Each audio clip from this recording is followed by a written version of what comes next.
Hey, how are you doing, home group peeps? Hope you're doing well. Week 7, Under the Hood, inside look at LWC. It's been a great series so far, and I'm really hoping these last 2 weeks are really awesome. Really looking forward to next week, by the way, just so you know. David Kraft is going to be speaking. He's going to be sharing a little bit about our value of taking care of pastors and being a healing place for pastors. Really looking forward to that next week. This week, we are talking about God moments. Those times when God just steps in and does some amazing things. And right off the bat, I just want to tell you, if you know some of the stories about Lamont Wesleyan Church, if you've been a part of some of those things that God has done, I hope you come to home group prepared to share that and to get people to talk about that. I plan in the sermon to spend some time doing that. I'm going to probably tell more of the story over in Burlington because there's a lot of people over there that don't know it. But I really, really want people to hear the stories of what God has done.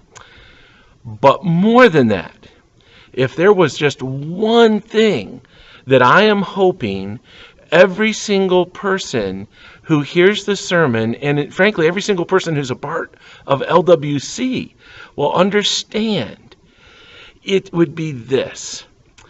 God moments come in reaction to or in response to our sacrificial, fear-overcoming steps of faith. That it isn't like we just sit back and wait for God to part the waters, to use an analogy from the Old Testament. No, we step into the water. And when we step into the water, it's then that they part. The waters part. It isn't before we get it. We don't sit there at the shore and just wait. We take the step. You see, here's the thing.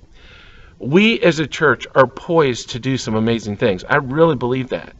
At both locations, there's some amazing things that need to be done and that can be done. God is going to bless us as we do them. But they're going to require sacrifice. And they're going to require us to take these steps of faith. For some people, it's going to mean for the first time ever in their lives, they're really going to give in a significant way to the church. Or they're going to adjust their schedule in some way where they say no to something that they enjoy that's good, not necessarily bad, but they change their schedule in order to see God move. I'm sitting here right now in the sanctuary. You can see it here. You know this sanctuary. You've probably been here. This sanctuary is one of those things that we refer to as a God moment. But here's the reality. For this sanctuary to be a reality, there were some people who gave major amounts of money. And there were some people who took the entire summer off work. And there were people who after work, every day throughout the week, and then on Saturdays, but every day after work, would come in and do some work in the evening. This is a God moment, but it's a sacrificial thing as well. There's a lot of blood, sweat, and tears that went into this. And there's going to be a lot of blood, sweat, and tears in front of us as we go forward and experience these God moments. So, here's the thing. And this is the thing, and I may say this in the sermon. This is Thursday when I'm recording this.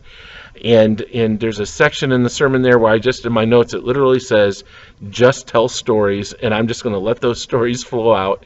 And so I don't even know which ones I'm going to tell. But here's what I may say or I may not say. Those people who gave their all. Those people, whether it was the most precious of resources, time, effort, financial giving, I mean, whatever it is, I mean, there's all sorts of ways that you can sacrificially give. Those people who sacrificially gave in order to see a God moment happen, those people are the ones who benefit the most from the God moment. Because it's like the difference in between watching a great play at a sporting event, football or baseball or whatever it might be. There's a difference in between watching that event and being on the field and experiencing that event. It's like the difference in between watching someone throw a Hail Mary pass for a winning touchdown and being the one who catches the ball for a game-winning touchdown.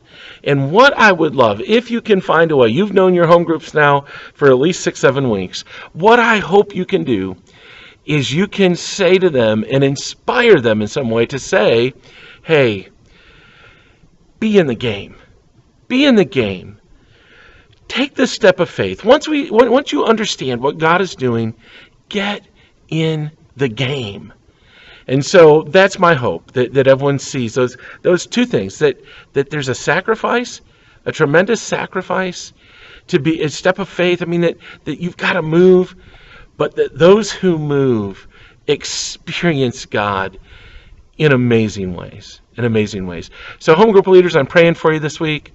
I appreciate the great job that you're doing, and I look forward to talking to you again next week. You have a good one. Blessings on you all.